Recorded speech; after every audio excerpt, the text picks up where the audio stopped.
dákun jàre bàbá mi yóò dáa fún ọ Fẹ́mi fún ọmọ mi lóyún ó sì fún lóògùn lò ọmọ náà sì já láìsí mo wá bẹ̀ ọ́ tí Fẹ́mi bá ń bẹ lẹ́ẹ̀dẹ̀ yìí bá ń tí bóde bí bẹ́ẹ̀ kọ́ òkú méjì ọbọ̀ lọ́run nílé lónìí. Is that so? No.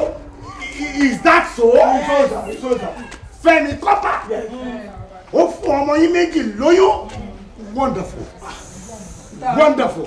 First and foremost ẹ jẹ́ kí n jẹ́ kó yé yín Fẹ́mi ò sí ń bí ṣé ń get me kò sí ń bí at all.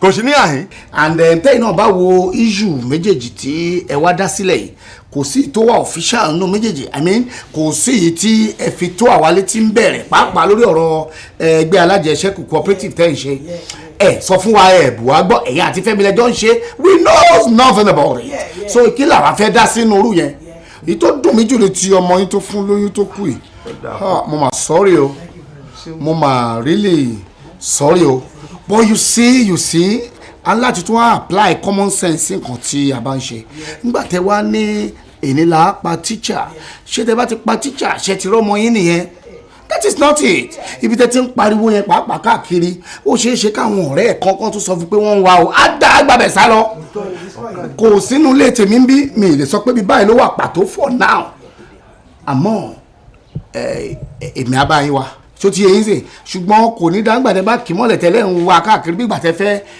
fi law sí ọwọ́ ara yín nìyẹn you put the laws into your own hands which is not right ẹ fẹ́ ṣe òfin lọ́wọ́ ara yín nìyẹn. ẹ yé tòrò ògbólí olítàyìn ṣé rí kọbìlà Fẹ́mi ó take a load fàrẹ into the hand ṣùgbọ́n wẹ́ẹ̀ bẹ́ẹ̀ now àwa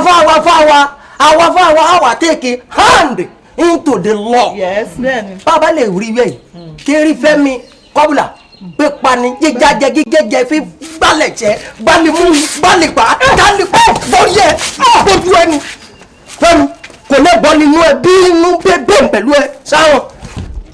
bàbá ṣé ẹ̀yin lẹ bí ọmọ ẹ má pẹ̀lú ọ̀bọ jẹ́wúrà ok ẹ bá pààyàn gbogbo ẹni tó pààyàn tó bá rí mu náà máa pa fìdí ẹ má bàyàn gang up láti pààyàn ok ẹ máa lọ ẹ jẹ́ ká máa wà ẹ wò mí títí ìrọ̀lẹ́ èmi náà bá yín wá. ọlọ́mọ yọ Fẹ́mi o tó bá yẹ pé mo rí Fẹ́mi lónìí n bá jẹ́ tán tútù ni ṣùgbọ́n Ọlọ́run kò yọ Ọlọ́run yọ Fẹ́mi. Thank you very much. We are going to find him. Àfi ká mọ̀ rí Fẹ́mi. We are going to find him.